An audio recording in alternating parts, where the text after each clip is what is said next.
ስለ ሳምሰንግ ስልክ ስለሆነው S26 አልትራ እናወራለን ማለት ነው። ስለዚህ ስልክ ስንመጣ 6.9 ኢንች ነው ማለት ነው ስልኩ። ይሄ ደግሞ ለአያያዝ ምቹ እንዲሆን ያደርገዋል ማለት ነው። አሞሌድ ስክሪን ነው። ይሄም ለእይታ ጥሩ ስክሪን እንዲሆን ያደርገዋል ማለት ነው። በ120 ሄርዝ ሪፍሬሽ ነው ይሄን ስልክ የምናገኘው ማለት ነው። ይሄም እንደዛው ስንነካካው ፈጣን እንዲሆን ያደርግልናል ማለት ነው። 2K ነው ዲስፕሌዩ። ይሄም ጥሩ የሚባል ዲስፕሌይ ያለው ማለት ነው።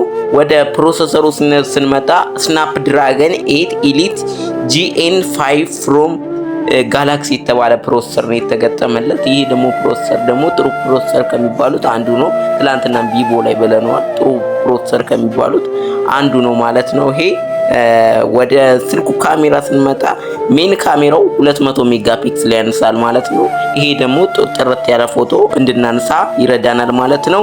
ቀጣዩ ካሜራው 50 ሜጋፒክስል የሚያነሳ ቴሌፎን ካሜራ አለው ማለት ነው። ይሄም ጥሩ ጥራት ያለው ካሜራ እንዲያነሳ ይረዳናል ማለት ነው። አልትራ ዋይዱ 50 ሜጋፒክስል ያነሳል ማለት ነው። ይሄ ደግሞ በቃ ትልቅ የካሜራ ብቃት እንዲኖረው ያደርገዋል ማለት ነው። እንደዛው 10 ሜጋፒክስል ደግሞ እንደዛው ቴሌፎን መታነሳለች።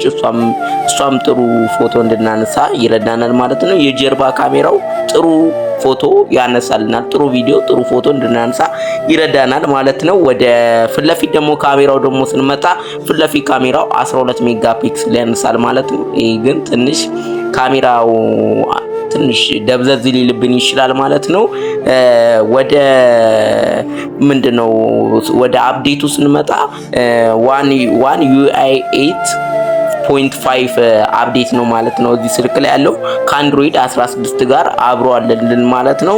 ወደ ባትሪው ስንመጣ 5000 ሚሊ አምፖር ባትሪ ካፓሲቲ ያለው ማለት ነው። ይሄ ደግሞ በቃ ጥሩ ባትሪ አቅም አለው ማለት ነው። የተለመደ ባትሪ ነው።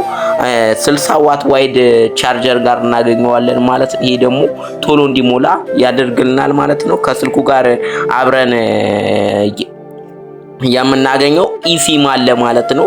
ኢሲም ደግሞ እንደዛው መጠቀም እንችላለን ማለት ነው። 4Gም 5Gም ነው ስልኩ።